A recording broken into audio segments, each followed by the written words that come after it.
An filɛbaw ani an lamɛnbaw bi ye tarata ye min ye juin kalo ale tile 9 ye bi ye san 2024 k'an lamɛnbaga cɛ ani muso denmisɛn ani maabakɔrɔ minnu bɛ Mali kɔnɔ ani minnu bɛ Mali kɔ kan maa minnu sɔgɔlen don an na diɲɛ fantan ani 4 k'aw bɛɛ lajɛlen aw ni sɔgɔma Jani point ML FM ale sugandiri la yaasa ka se ka kunnafoniw k'olu sɔrɔ k'aw to aw sigiyɔrɔw la ani aw ka baarakɛyɔrɔw la. Fila fɔlɔ Keba Jalo ale bɛ yan a ye sɛbɛnw fasiri yaasa aw k'a ye bɔlɔlɔ sanfɛ sa min ye maninkakɛ Masare Amara Nu Keyita ale bɛ yan o kama bɛɛ n'i jɔyɔrɔ tɛ min ye k'a lase aw ma aw ka se ka faamuyali k'a la o ye ne yɛrɛ ye anw bɛ bɔ Segu a ka bɛn maaw ma dɔrɔn sɔgɔmada in na an ta yɔrɔ ka ca dɛ an ti yɛlɛ yiri min na sɔgɔmada in na o da ye nana ye minisiri kɔrɔ Mohamed Ali Bacili kunu min ye sigida 5nan kiiri ɲɛmaaba n'o o ye procureur ye o ye ale bila ka taa kasobon na a bɛ fɔ min ma ko mandat de dépôt o waleya nana cogo min na an nana ko na o ɲɛfɔ aw ye wolomasiri tabaw olu ka lakana ka se ka kɛ ka ɲɛ min ye kuremalekaw fɛ ye bolodiɲɔgɔnma kɔnɔna na bolodiɲɔgɔnma min ye jɛkulu 3 ye Mali jamana Union Européenne ani ECAP Sahel olu ye kɛnɛ belebeleba sigi ye ministre Dawudu Ali Mohamedine min ye ministre ye n'o ɲɛsinnen don jamana lakana ko ma ale tun b'o kurunbɔ karili kɛnɛ kan an na o fana ɲɛfɔ aw ye bi min ye Bafulabekaw fɛ ye ayiwa ko jeliden dɔ su yera dingɛ kɛrɛfɛ dɛ Segu mɔbili dɔ ye ta minɛna la k'a sɔrɔ marifaw olu bɛ a kɔnɔna na muso minnu bɛ Masinakaw fɛ ale ni denmisɛnnin jɛkulu kalan bɛ ka kɛ olu kunna cɛfɔ ni kan bɛɛ la Kitakaw fɛ sa olu ka Koronikotokaw ka CESCOM o dilanna kura ye tuguni Conseil national de la jeunesse Kajolokaw ka bureau o sera ka sigi Segu kɔnɔna na Segu ta sigira Sebugu ani Pelengana sɔgɔmada in na an bɛ taa Sibi Kokura min ye Kalasa dugutigi ye n'o o ye Dirisa Konate ye ale bɛna na k'an ka maa bisimilalen ye CAS sera ka yiriwali baara minnu k'u fɛ yen ale nana ka na o dantigɛ an ye nin y'an don ka ye sɔgɔmada in na aw bisimila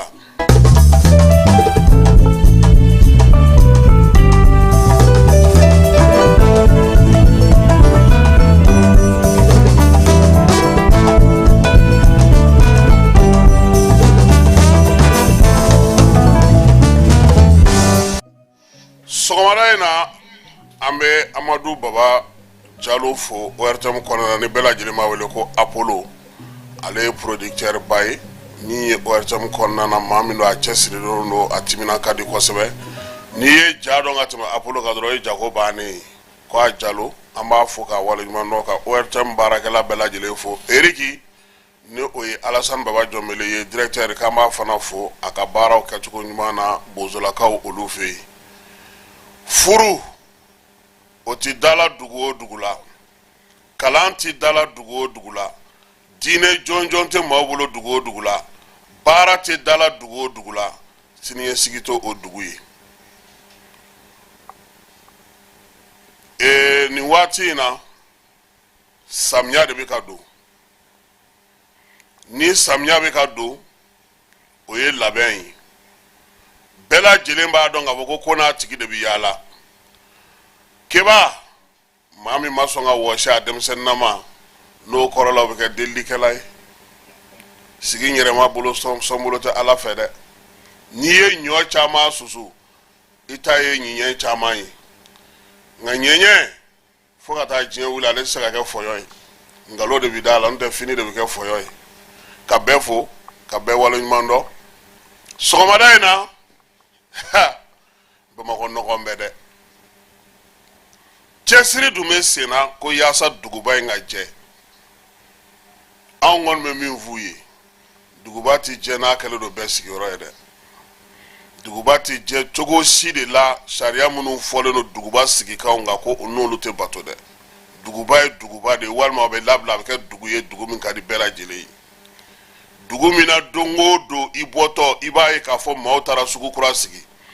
Dugu min na i b'a ye camion bɛ soli ka sira tigɛ i ɲɛ ka si ye f'u bɛ dɛmɛ bɔ ka tila ka na chauffeur b'u da jukɔrɔ. Dugu min na don o don ni wulila wuluwulu ji bɛ bɔ i sigiɲɔgɔn fan fɛ ka na tɛmɛ i ka da la. Dugu min na ni maaw wulila ko u bɛ to ka fɛn lakali ko k'anw sigiɲɔgɔn in ka ko ka gɛlɛn.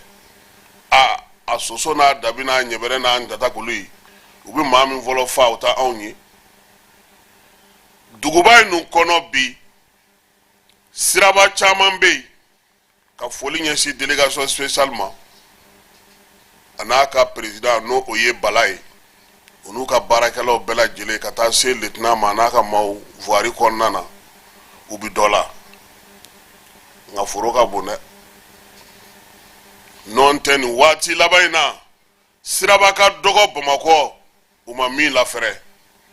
yɔrɔ ka dɔgɔ Bamakɔ bɔda fara donda kan u ma min bɔlɔn furan nka lakɔlɔsili ka baara to sen na k'a jate minɛ n ko ni san min na anw ka ɲamandon ye kare kɔnɔna de jiwoyo bɛ taa n'a ye o samiya kɔni mana don anw ni GIE ti baara kɛ dɛ an yɛrɛ y'an ka GIE créé o tɔgɔ ye ko sanji a ɲama ka taa bila Kuyate ka da la sa o Jalo k'i mago don a la o y'a kungo de ye ani Kulubali anw sigi kan filɛ dɛ wa an bɛ tila k'a fɔ tuguni ko Bamakɔ nɔgɔlen Bamakɔ jɛlen tɛ nka an yɛrɛ bɛ ka mun kɛ an ka sigida la yaasa a ka se ka jɛ nin kɛnɛ in kan an bɛ kamalen dɔ fo a mara bɛɛ ti maa ye dɛ n'a fɔra maa bɛɛ ti maa ye Musa Traoré Bill a b'a dɔn baara min kan ka kɛ Bamakɔ kɔnɔna na bi a b'a dɔn Bamakɔ suguba bɛ se ka jɛ cogo min a b'a dɔn fɛɛrɛ min bɛ se ka sigi Bamakɔ yɛrɛ jɛli la min ye dingɛw bɔli ye ka fonsow jɛ ale y'a kɛ fi sabilila a ma dɔrɔmɛ minɛ maa fɛ dɛ. Ni faso ko k'a bɛ faso jɔ wale k'a b'a kɔ don olu maaw la cogo di u bɛ wele de karisa e tun bɛ nin kɛ e y'a k'aw ka kin kɔnɔ i y'a k'aw ka bɔlɔn kɔnɔ ka na k'aw ka quartier bɛɛ kɔnɔ ka na daminɛ aw ka commune kɔnɔ e tun b'a kɛ cogo di dɛ e tun bɛ mun ni mun kɛ i ye mun ni mun bila sen kan parce que an bɛ mun ye an ka Bamakɔ yan samiya mana daminɛ i b'a dɔn kunun ko de gouvernement yɛrɛ wulila ko a bɛna taa dingɛw bɔ o dingɛ bɔli o marché bɛ di maa minnu ma u b'a bɔgɔ bɔ k'a to a da la sanji b'a lasigi a kɔnɔna na nka ɲinan télé bɛ sɔn ka bɔ a la dɛ parce que min ye délégation spéciale président ko k'ale ka wari ti taa ten dɛ i y'a bɔ i b'a cɛ n'i m'a cɛ bɛnkan min kɛra a tɛ waleya n'o tɛ mois d'avril mois de mars ka na se fo mai daminɛ ma munna olu ma dingɛ bɔ kɛ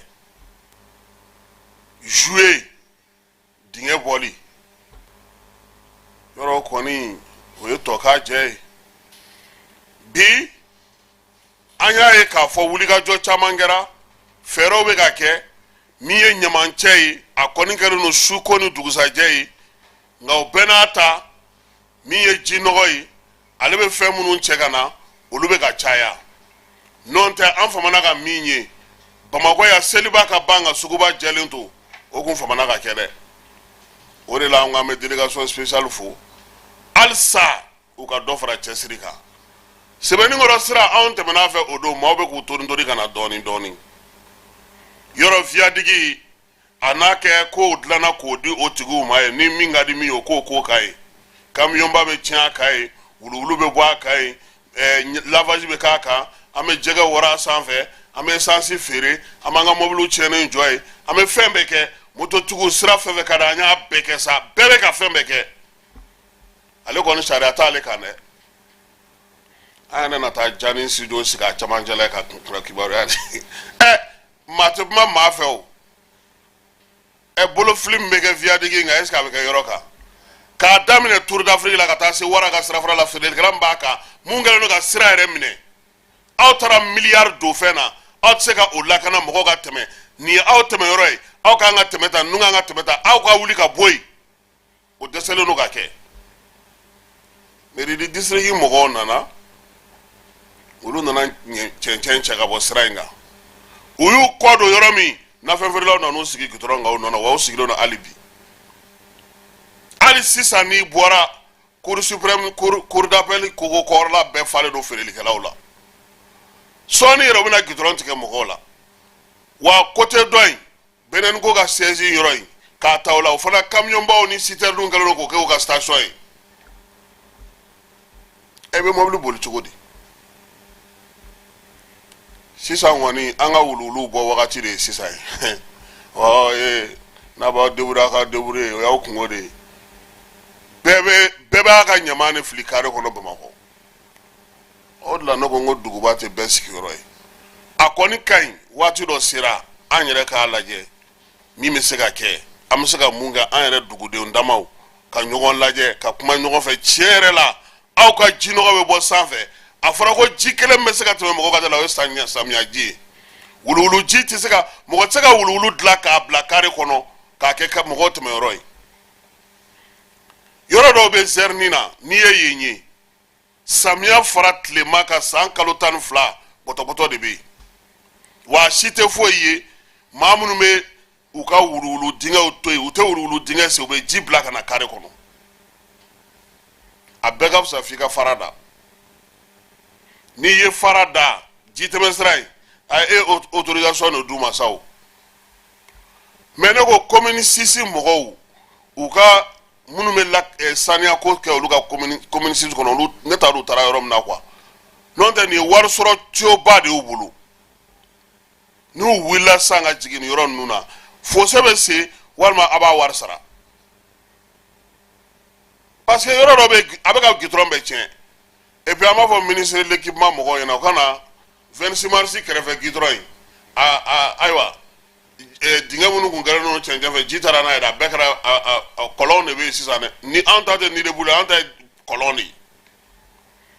goudron bɛ 26 mars kɛrɛfɛ ka taa surɔ maa si ma se ka tɛmɛ a fɛ mobili la soit i ka mobili bɛ jigin a kɔnɔ i bɛ to yen sanji de nana ka na dingɛ ninnu ɲaman n'u cɛncɛnw bɛɛ cɛ on s'en amené an bɛ Bamakɔ dɛ wa an b'a fɔ ministre des sports fana ye 26 mars dalala a ka pavé k'a la n'a ye pavé k'a la a k'a kɛ parking ye a bɛ wari ladon jamana kun restaurant ka k'a la u ka wari minɛ maaw k'u sigi u ka bɔ goudron kan ni bɔlɔntan bɛ yen a bɛ f'u ɲɛna bɔlɔntan bɛ yen bi t'aw sigi don ye nin kɛnɛba in terrain bilenba in kɛlen don ka stade in lakori foyi tɛ ka k'a kan a kɔ n'a ɲɛ bɛɛ aw ye nin stade ba in dilan c'est comme ka taa miliyɔn don a bɛ komi fiyadigi 26 mars belebeleba in poussière de b'a da la pavé kelen parking kelen jɔyɔrɔ tɛ yen foyi a bɛɛ ye buguri bilen wa balcon bilenman in dali bɛ ɲini ka n'u fa ye ka sira barre ma sira barre tɛ a b'a dilan de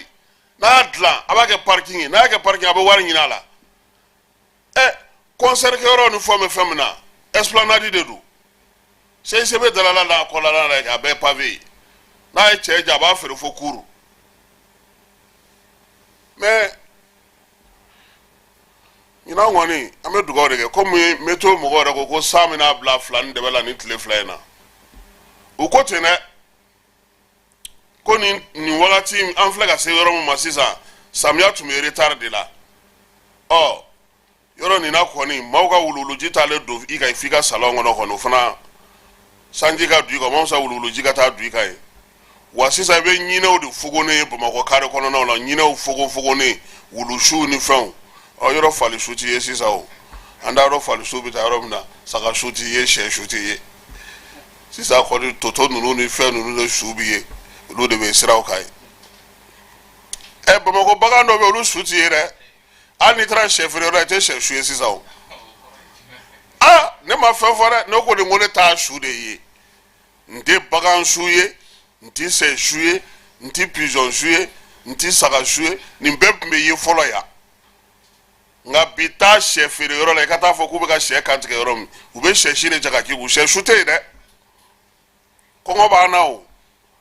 wari tɛ yen an y'a fɔ aso ninnu ko ka taa wari ɲini wari tɛ yen o wari tɛ yen a bɛɛ donnen don wariko in de la wari de tɛ yen sɔgɔma in na nin ye an donkan ye kewa ne ma yɛlɛ ko f'aw ye o fɛn dɔ bɛ Bamakɔ n t'a dɔn n'aw kɛlen don k'a lakɔlɔsi peut-être que mɔgɔ caman hakilima caman y'a lakɔlɔsi bi Bamakɔ kɔnɔ n'i bɛ wuli sɔgɔmada joona fɛ i bɛ denmisɛnninw de bɔrɛ b'u bolo u bɛ ka yaala ka taa manaw ni fɛnw tɔmɔ u bɛ kin caman de la bi ne b'a fɛ aw ka reportage k'a kan u bɛ taa ni mana ninnu ni fɛn ninnu ye yɔrɔ jumɛn ɲama ninnu u bɛ minnu woloma u bɛ taa n'u ye min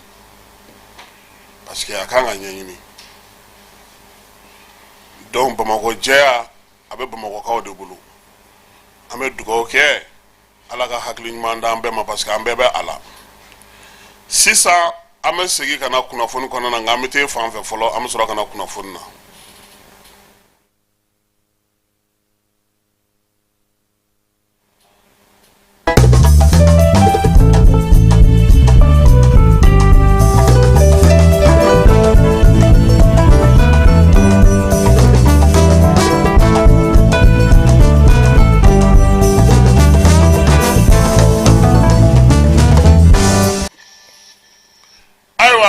Kunnafoni na sisan min ye Mohamed Ali Bachili ye brigade d'investigation judiciaire n'o ye BJ ye commandant Adama Kita Jalo an b'a fɔ nin kɛnɛ in kan yan ale ye dangan ye ka alo ninnu fo ani ɲini sɛgɛsɛgɛlikɛla tɔw bɛɛ lajɛlen BJ kɔnɔna na BJ maaw olu ye ministre kɔrɔ n'o ye sariya ministre kɔrɔ ye Mohamed Ali Bachili sɔrɔdonbaga don avocat u ye ale sɛgɛsɛgɛ ka a wele juma tɛmɛnen a siriw bolo ye ntɛnɛn don sɔgɔma kunu u taara n'a ye sigida 5nan tribunal la min ye procureur ye o y'a nɔ minɛ k'a bila ka taa Bamakɔ kaso bonba la an bɛ maaw hakili lajigi k'a yira k'a fɔ ko maa 10 minnu tun bɛ yen n'olu minɛna politiki mɔgɔw ministre Musa Diko ka so n'a yirala k'a fɔ ko u tun bɛ fɛ ka fanga dafiri de kɛ ka wuli ka jɔ kɛ ka jamana k'ale ɲagami ko o ko o de u nɔ minɛna o de la o waleya kelen na Mohamed Ali Bachili ale kun minɛna nka bɛɛ lajɛlen b'a dɔn k'a fɔ an ka jamana kɔnɔ min ye procureur ye ale ni sɛgɛsɛgɛlikɛlaw ka baara mana ban sariya b'a yira k'a fɔ ko avocat ale kɔni tɛ se ka taa bila kaso la hali n'o y'a sɔrɔ a n'a nɔraw n'o ye Musafa Diko ninnu Adama vice président n'u bɛɛ lajɛlen kun taara juin kalo tile 20 tɛmɛnen nka min ye seliba ale tɛmɛnen do kɔfɛ sa waleya ninnu kɔni bɛɛ lajɛlen kun daminɛna n'o ye juin kalo tile 20 ye a yira k'a fɔ sa ko seliba dugusajɛ jɛrɛ dɔ kɔni kɛra sa n'o ye politiki jɛrɛ ye o kɛra Musafa Diko fɛ yen a yirala o de senfɛ sa k'a yira k'a fɔ ko min ye waleya in ye k'a bɛ tali kɛ parti politigiw olu dulonni ko la sabula kalo 2 kun y'a ye parti politigiw dulonna k'a fɔ ko u ka baaraw ka jɔ kɔfɛ sa ko min ye sɛgɛsɛgɛli yɛrɛ hukumu kɔnɔna na i b'a dɔn k'a fɔ Mohamed Ali Bachili ale ni tɔw tɛ kelen ye ale ye avocat de ye n'i ma ɲɛ k'i bɛ avocat nɔrɔ minɛ i bɛ ci bila Bamakɔ cour d'appel procureur de ma ka kibaruya da ale tulo kan avocatw ka ɲɛmaaba n'o ye bâtonnier ye procureur de b'o wele k'a fɔ ɲɛna karima sina i ka karisa n'o o ye i ka surunalidonbaga dɔ ye n'o ye avocat ye n'a bɛ e ka baro la anw bɛna a ɲinɛ k'a ɲininka a dalakan na ni procureur y'o sɛbɛn ci tuma min o sɛbɛn bɛ bɔ yɔrɔ min kiiritigɛ so min bɛ fɛ ka nɔminɛli kɛ n'o ye sigida 5nan ye u y'o baara de kɛ k'a yira k'a fɔ ko min ye sigida 5nan procureur n'ale ye procureur commune 5 ye ale ka sɔrɔ k'a fɔ sa ko BJ maaw k'u ka taa Bachili nɔfɛ ka tila k'a sɛgɛsɛgɛ ko kura ka tila ka na n'a ye yaasa a bɛ se ka don juma tɛmɛnen o baara de kɛra k'a ɲɛfɔ mɔgɔw ɲɛna u ka se k'a faamu avocat n'olu bɛ nɔ minɛ Bamakɔ cour d'appel au procureur général la cour d'appel magistrat min bɛ yen n'o ka kiiri so b'a fɛ ka avocat nɔ minɛ i bɛ procureur i bɛ sɛbɛnni k'ale de ma ka ɲɛfɔli kɛ ale ye procureur bɛ fana b'a ɲɛfɔ bâtonnier ye a bâtonnier aw ka karima sina a bɛ ta ale b'a ladɔnniya u bɛ sɔrɔ ka baara kɛ o de la sa o baaraw bɛɛ lajɛlen de bannen commune 5 tribunal ɲɛmaa n'o ye procureur ye ale ye ci bila bisi ma ko bisi maaw k'olu ka taa Bacili nɔfɛ k'a ɲininka k'a sɛgɛsɛgɛ sɛgɛsɛgɛli de kɛlen kɔfɛ sa u ka sɔrɔ k'a fɔ ko min ye nominɛli ye o ka kɛ a la bɛɛ b'a dɔn k'a fɔ ko UEMOA sariyaw la olu ka sariya kisɛ min bɛ yen n'o ye 6nan ye o b'a yira k'a fɔ ko avocat baara n'i b'o o la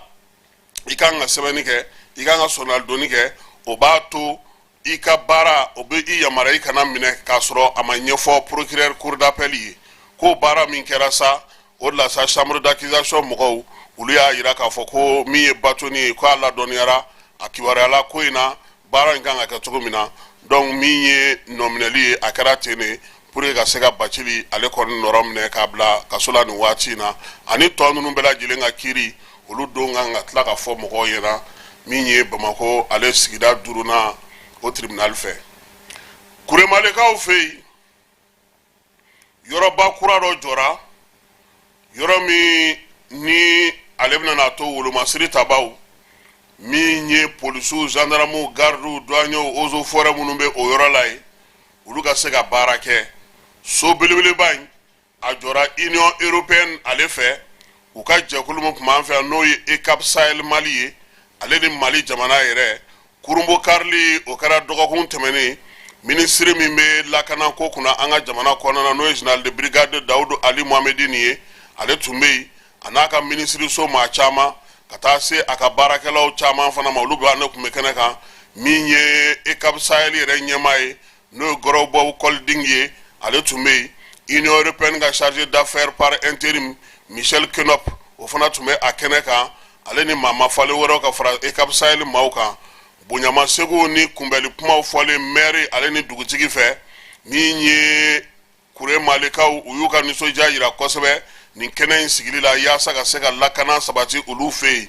centre in a yirala k'a fɔ ko ECAP Sahel ale ɲɛmaaba n'o o ye Gɔrɔbaw Kɔliding ye a ye foli kɛ Mali ni gouvernement ale ni Union européenne ka bolo di ɲɔgɔn ma na ka se ka nin baara in kɛ ministre min bɛ lakanako kunna an ka jamana kɔnɔ u ye bonyamasegi kɛ o ye ko yɔrɔ min filɛ nin ye ko kɔni ye yɔrɔ ye sa yɔrɔ min na sigi yaasa min ye Union européenne ani Mali u ka se ka baara kɛ baara min bɛ tali kɛ sigida in kɔnɔna na n'o o ye finitigilakaw ye olu bɛ se ka kamano ɲɔgɔn kan cogo min na k'u hakili to u ka jamanadenw na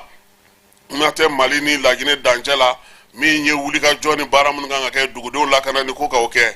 Union européenne ni ale intérim ɲɛmaa n'o o ye Michel Kenop ye ale fana ye bonyamasegi ta ka ɲɛsin Union européenne maaw ma olu minnu sɔnna ka nin ko in sigi sen kan Mali kɔnɔna na ministre n'o ye Dawudu ye a ko ko ale yeli kɛnɛ in ka ɲa ani a ka sɔn ka na nin kɛnɛ in kurumbo karila Kuremalekaw fɛ yen k'o ye koba ye ko min bɛ tali kɛ jamana ɲɛmaaw olu ka kuntilennaw la yaasa finitigilakaw olu bɛ se k'u ka baaraw kɛ cogo min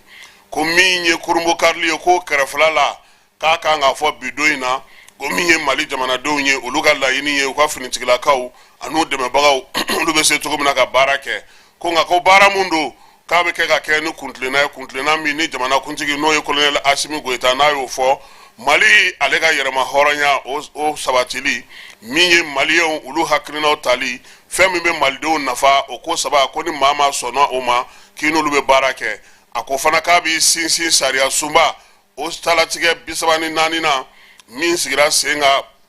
juillet kalo tile 22 san 2023 k'o b'a to nin baara in ka se ka kɛ ko n'i ye centre in ta k'a lajɛ k'a bɛna na ni nafa caman ye min ye wolomasiri tabaw u tɔw bɛɛ lajɛlen u bɛ se k'u ka baara kɛ cogo min na ka tila ka ɲɔgɔn dɛmɛ fana sigi sen kan k'a nisɔndiyalen don ko sabula dugudenw y'a jira k'a fɔ ko nin waleya in diyar'u ye a bɛna n'a to basigi ni lafiya bɛ na yɔrɔ in kɔni minɛnw bɛɛ lajɛlen sanna Mali gouvernement fɛ min ye wolomasiri tabaw ye olu kan ka baara fɛn fɛn kɛ sa o bɛɛ lajɛlen bɛna na kɛ cogo min na o bɛɛ lajɛlen dan tigɛra kɛnɛ in kan ye kuma kuncɛyɔrɔ la u taara bandiri tigɛ ka sɔrɔ sa ka u bolo bila u da ka sɔrɔ ka kɛnɛ minɛ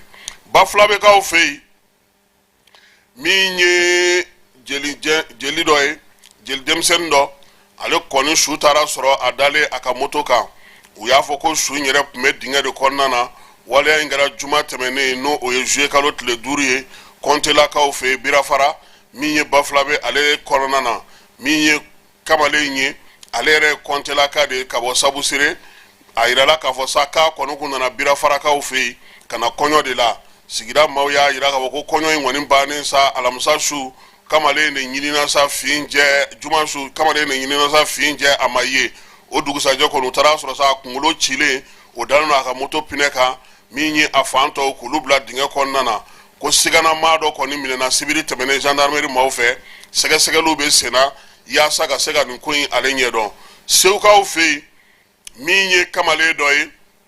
juma tɛmɛnen nɛgɛ kanɲɛ 11 waati seerew b'a lakali cogo min ale nana ka na i ka mɔbili jɔ a ye mɔbili jɔ yɔrɔ min na dɔrɔn k'a bɛ taa sogo san yanni ale ka segin ka na ta de wulila mɔbili la ta wulilen mɔbili la sa gendarmew ni polisiw ni fɛnw welela ka na olu nana ka na min ye tasuma in kɔni ye k'o ban pewu mɔbili u kɛlen k'a larawulili kɛ u taara sɔrɔ pistolet kɔni mitrailleuses 2 o b'a kɔnɔ ani pistolet 2 kamalen min ta ye mɔbili ye u y'a ɲini k'a dɛsɛ segu fa bɛɛ lajɛlen fɛ chauffeur in ko kamalennin dɔ de y'a fɔ a ɲɛna k'a ka duuru don fiɲɛ na dɛ u y'o tɛgɛ da o kamalennin kan o bɛ polisiso la fɔlɔ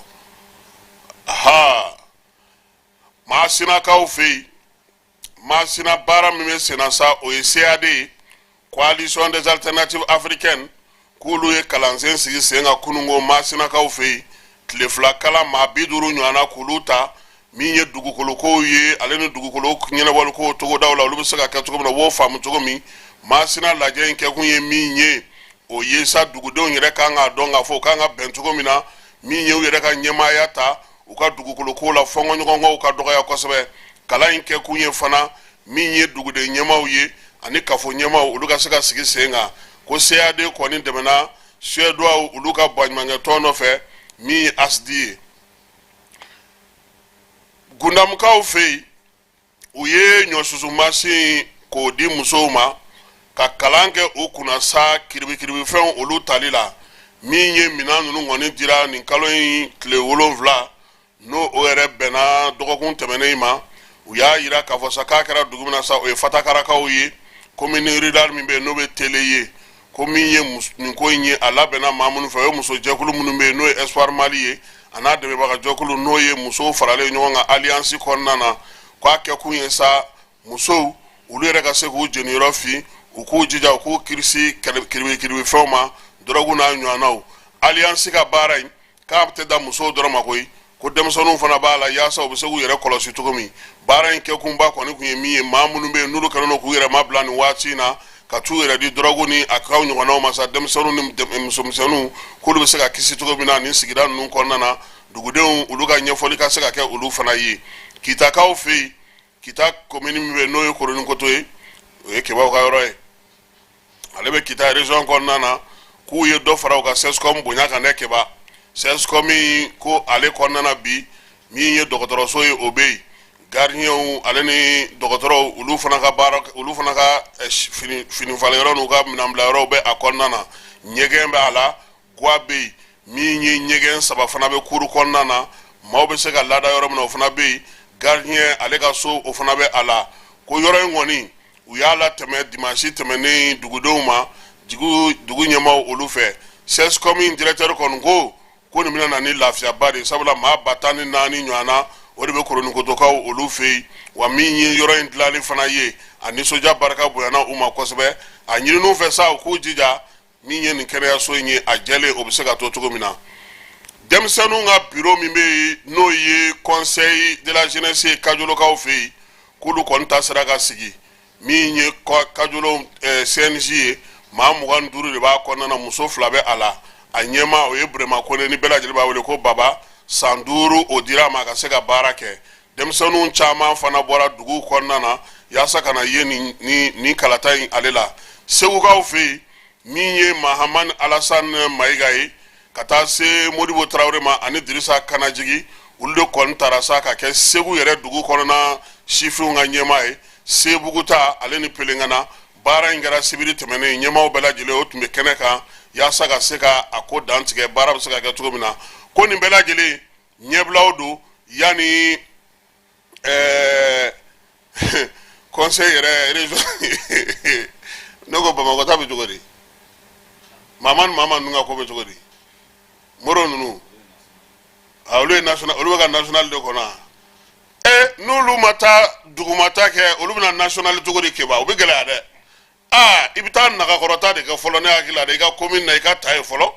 o la i bɛ se ka na national la Jeux olympiques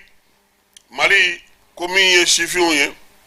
n'o si ma san 23 sɔrɔ ko u ka dege karamɔgɔ a ye maa 18 ta k'a bɛ taa n'u ye Ali Badara Jalo Konti a ma da o ma dɛ k'a ye joueur 4 fana ta ka fara o kan a b'olu bila a bolokɔrɔ mɔgɔ t'a ko cogo dɔn k'a kɔni ka ɲininkara sa ko min ye joueur mafalen dɔw ye k'olu kun kan ka na jouer fɛ n'o ye Aigle kɔrɔba dɔw ye k'olu ka équipe ko k'u tɛ na dɛ entraîneur Konti ko ten maaw y'a jira k'a fɔ k'u ma da o la ko fɔnkɔ ɲɔgɔn kan bɛ fédération ni fɛn cɛ bi ko n'o tɛ ko denmisɛnnin caman bɛ yen k'u ka entraînement ma daminɛ fɔlɔ u ka championnat préparation ma daminɛ sabula coupe d'Europe ma ban min ye copa ye k'o fana bɛ sen na ko tiɲɛna ko denmisɛnnin ninnu k'u bannen don équipe nationale nali de ma ko n'o tɛ entraîneur ye min fɔ k'o kɔni ka gɛlɛn sabula k'a caman tun bɛ yen u kun ye balontan in kɛ Seku Koyita ale ye tɔn sɔrɔ koyi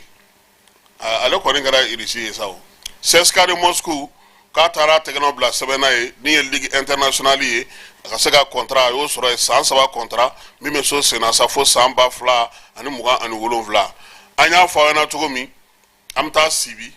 an ka bi sɔgɔmada in na maa bisimilalen o ye Sibi dugutigi ye n'o ye Dirisa Konate ye Dirisa Konate ale Kalasa dugutigi ye Kalasa o bɛ Sibi fɛ CAS n'o ye Sala Babi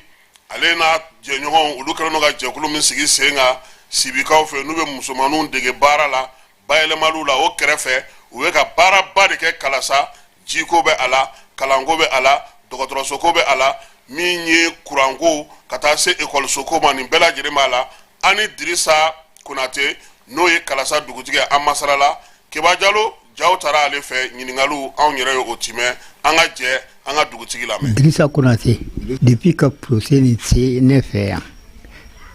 ne ta hɛrɛ ban fɔlɔ a ye n'ale na hɛrɛ minɛ ne ta ban fɔlɔ o kosɔn n ma se ka n da mɔgɔ kunbaba dɔ i la n'o tɛ ne ta ban fɔlɔ ale poto min turulen ni n'i ko ko dugu ka nin wari bɔ an b'an sigi an b'a wari bɔ min ninnu y'a baara a ta se banna a ye ɲɔgɔn Kalasa kɛ Kalasa de k'a kɛ Bamakɔ de n'i ye capitale kɔnɔ mɔgɔ de bi ala ne procès barika n'i ye capitale kɔnɔ dɛ foyi tɛ Bamakɔ min tɛ ne fɛ yan i y'a mɛn o yɔrɔ kama n tɛ se bɛrɛ fɔla kan parce que a bonya fanga bonya an ma a ye n'an kan min na a ye n'a fɔ fɛn kɛ min ka jugu bɛɛ ma ne bɛna fɛn fɛn ko fɔ i fɛ n'o min ko fɔ ma min ko fɔ a ye n'a bɛɛ kɛ dugu kɔnɔ yan a bɛ fɔ k'a da tolen de ne la n'o tɛ a da tɛ se tora procès la tugun dɛ a ye ne se kɛ dugu bɛɛ arrondissement mɔgɔ nin bɛɛ ɲɛ bɔ ne fɛ bi na ɲɛ sen na bɔ k'a dugu mɔgɔɲana ninnu ni kɔnkɔ ni fɛnkɛ ninnu bɔnmana ninnu o bɛ kuma min fɔ ne ka procès kan o ye ne yɛrɛ to bɛɛ ɲɛ dɔn a di yan o yɔrɔ kama ne ye n diya bi dɛ n b'a la tanto ala ne procès barika a ye n'o ko bɛɛ kɛ n'a dugu kɔnɔ yan i jɛn fɛn fɛn na i n'a hɛrɛ sugu bɛɛ kɛ yan n'i bɔra yan ko a ye sini na wala dan o place yɛrɛ dila i k'i yɛrɛ kɔnɔ ten i n'a lɔ k'a fɔ ko yan o yɔrɔ kama ne tɛ se fu la ala de bɛ wale ɲuman lɔn ko ne tɛ se wale ɲuman lɔn na patron mɔgɔninfin cogoya dɔ don ne da dannen bɔ jango maninka ne n'o fa ye depuis bisimila lon fɛ wari kɔrɔ yan n ko bɔn i nalen fɛ a diya n ye mais a ka yɔrɔ dɔ kɔrɔsi n ye o bɛ diya n ye ne ma kalan n tɛ foyi dɔn n ko n'o diya yara ala n'o nɔgɔ an ye n yaralen n ma fɛn sɔrɔ dɛ mais n yaralen patron karankɛba yi ni karankɛla mana dɛ e bɛ diɲale ko dɔ bɛ tiɲɛ an bolo iba ko do fanya abati amuru kono ko tugu yari tugu te fenlon baliado fenlon bayale benekan maninga ni karambaya ole fenlon baya banka bon ni no tigi de da feka dinya e min balon feka dinya awa konate oh an wani serima yere fen kama ko jiko bala rango bala e ko so ko be ala jumen ga de yere abela wallahi ni beka dine foni ya kalon te kalon te e ji mo ni fina wala njiri inji ta mo ta Kurani ji beka kam subna ko ne ya dugu fambera yele na siraba pem ba bol le na fam fe kana ibna se kala se ina ba ke se dugu do aba ke ko mi du ni mo ko patron a hele ka bu ebe fe mo nga fara ga se sa wallahi ne hali biya ya baram na ne hagli ben wona ayan demen gomna hali be ka continue afa aikini mirinta fota ma aikini mirinta keta ma yamen hali bimbe brigala ka kuru kai brigala ala le base kai sara ala le base kai brigala ne daka do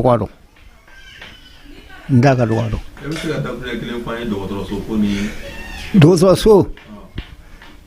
ai ne do so ni gonga do bongo bisikuna kote anyon ka do bongo ni dunda wala la fin de dama ko yinya na ina la ko be yame do so ai na nya do so kumflo dila kanya anyon te rondu man ngona ya katara uye do kanin ka lo abai ni ga banjola ku don ne ba je milliard la abe papier ba mu yang don ne ba je milliard la ikolo so klasi so ba patron konta se kumala ni imakran ite se hagita se abela nunya kelen nyuma kelen ataban pola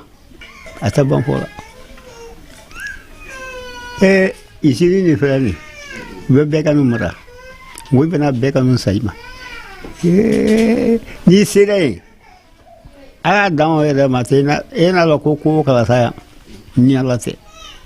mukodama mana misi sanya mimina saka sanya ataba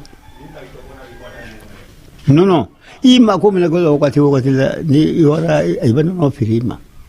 pensu be firita bi patron ne data sala kala ndasa si mamifo ngoni mo fuide ma kai brigala di ala na kirama ala le base kai fu ala le base kai brigala hali biala ka briga doido ala ka proseni wa nyafe mani misa ka fo ni misa le mani misa bi mani misa sini proseni createment quand tu as mon foie d'or, moi je n'ai pas de gosse là ne boulot. Si vient la mine là, moi quoi ça, n'data c'est sur le bem. Bi, quoi vient là et qu'on go in nefe. Nous n'y a rien qu'elle, akabon kalama, akabon sibima. Ala nya du ndo fe kule yon. Kay na ko so lo ka lo ka ba. Gena ka lo ka ba. Uyune nago ko o fambe yuri kai jankala sala ya na ko ni dero me am ko ye gida ali ayino ye ko sulo rom na ne iba fo ko na lo ay ba fuidi na makosobe ko hankli to bu ko ni ya men kono ma ko ja kana asigiri solo kaise siga tambena prose ko no bunya mi la nekan patron ay non ke ministre di kan ke president wallahi nemna wa oron si man fam fam fe bulu ngalona ni la te o folo o ko valide bang mana felani bang mana dugu ni fitinin ta fana de dɛ duguba don i bolo jigin n'a ta jata i bolo jigin bon bongona kay na sɔrɔ yan kay na bongona kelen ni kay na kana foli duma ko hakili min bɛnna k'a yɛlɛma la k'a ɲɔgɔn rosement mɔgɔ la ko nɔ hɛrɛ b'a kay bɛɛ i y'a mɛn ka ɲa ko diya bamanan ne kuma de ɲana ni papier t'i bolo i tɛ se a kuma bɛɛ ɲɛfɔ la o ye nale ko ne ya kelen di tɔ ɲa don mɛ ne ya lu ka kɛ kelen di fɛn fɛn bɛ kɛ kɛlɛ ya lu kɔnɔ bamanan i bɛ mɔgɔ bila kana fɔ n ye min bɛna kɛ kɛlɛ fɛ n ka n jija ka kuma lase i ma bamanan fɛ dugutigi nisɔndiyalen wasalen ye bi walahi ala ne nisɔndiya bi n wasalen n kunna filɛli fan bɛɛ fɛ a bonya bɛ n kan fan bɛɛ fɛ patron wallahi mɔgɔninfin ko mɔgɔ ta wasala dɔw kɛra rɔ dɛ bi ne wasalen wallahi n wasalen dɛ n'an ko mɔgɔ min ye ko ma wasa tiɲɛ tɛ o rɔ n wasalen a yi n'an kan di ne ma wali kuran depuis a yi na lɔn premier a yi n'o min kɛ k'a fara la o le ka siya fɔlen wallahi donc ye fɛnw kɛ aw kuma bɛn mun yɛrɛ kan kosɛbɛ kosɛbɛ o ta ban a y'a yira n na miiri mana se ko ma t'o kɛ dɛ saliyɔn dugusajɛ ne ni to kɛ nɔ min ka baro la a bɛ ɛri fila bɔ a ko miiri mana se fɛn fɛn ma a ye ma dan sɔrɔ ne la mana mɔgɔ ka ye bɔ yɔrɔ dɔ ka se yan miiri mana kɛ fɛn fɛn na ko n k'a fɔ sala ye sala k'a fɔ a ye hali n kana tamaki fiyewu hali o de ta ban o de y'ale kun a ta ban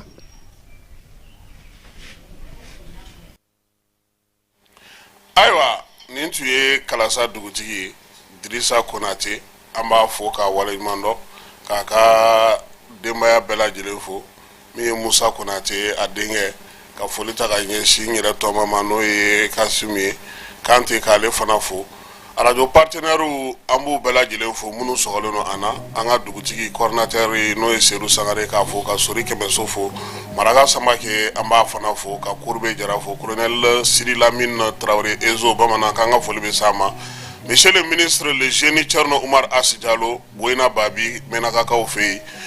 madame Sall Jaba Sidibe k'an ka foli bɛ s'a ma ka colonel Asaba Diallo fo Siriman Bacili min ye Bayi Jakite ye an ka foli bɛ sa ale ma ka Bayiba fana fo mairie district kɔnɔna na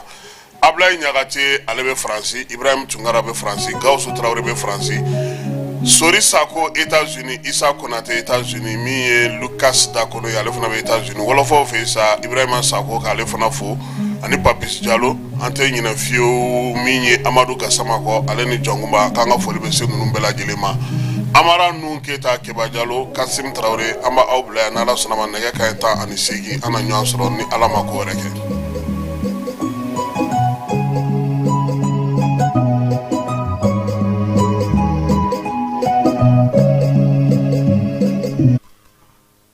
Thank you.